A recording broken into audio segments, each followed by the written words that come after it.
Bonjour à tous, bonjour à toutes, j'espère que vous allez bien. Aujourd'hui, on va parler un petit peu de karma et plus spécifiquement, que signifie le karma.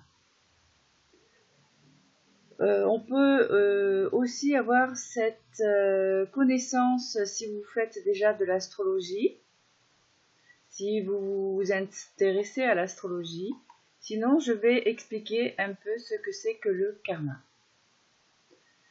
Donc, le karma vient de la loi de cause à effet. Karma veut dire action, c'est-à-dire que toute action engendre un effet et tout effet est le résultat d'une action antérieure, bien sûr. Que signifie le karma?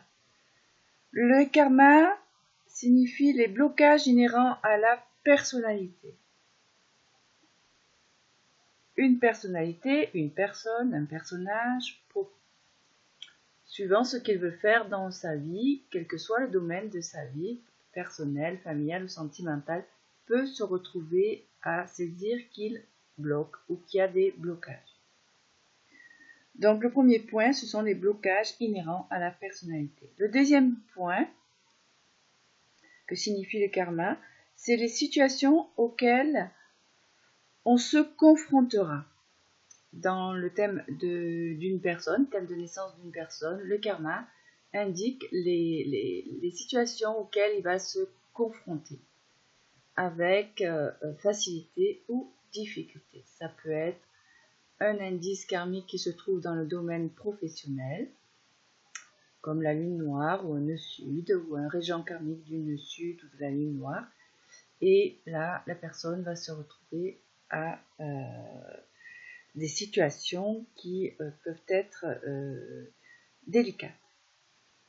Ensuite, un autre point, c'est les possibilités. Que signifie le karma? Ce sont les possibilités de dépassement de soi. C'est-à-dire que là où il y a un indice karmique, signifie aussi que l'on peut se dépasser. Donc, si nous faisons preuve de courage, de volonté puissante, de détermination, eh bien, on va pouvoir, à ce lieu de vie, se dépasser. Un autre point que signifie le karma, ce sont les buts que l'on devra servir.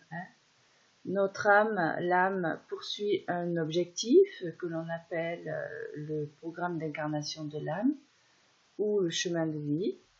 Mais pour aller dans cette direction, il y a des sous-buts, c'est-à-dire que au fur et à mesure des âges, de notre âge et des différentes étapes de la vie d'un individu, il a des buts. Donc, il va signifier les buts que nous devrons servir à un moment donné. Il va aussi signifier les forces à ne pas dissiper inutilement, parce que beaucoup d'énergie sont gaspillées.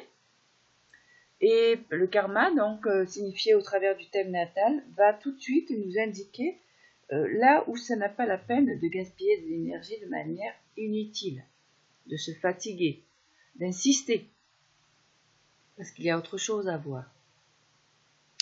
Ensuite, un autre point que va signifier le karma, c'est discerner entre le bien et le mal. Savoir si quand je fais ça, ce qui se crée, et quand je le fais ça, ce qui se crée aussi également.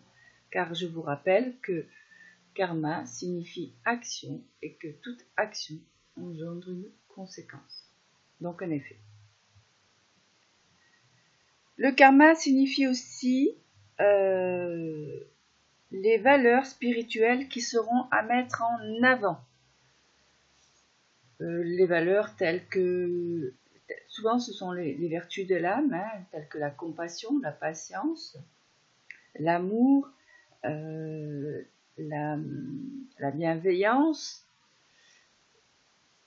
la douceur, la bonté. Donc, quelles sont les valeurs qui devront être mises en avant dans un domaine particulier de vie? Il va signifier aussi les labeurs de la vie. Alors, qu'est-ce que j'entends par labeur de la vie? Labeur de la vie, c'est-à-dire les efforts continus qu'il nous faudra faire dans une expérience de vie qui n'est pas toujours confortable ou, comment on peut dire, souple, mais qui va nous demander de toujours garder une vigilance, un éveil, une persévérance dans ce domaine de vie. C'est ce que j'appelle les labeurs de la vie.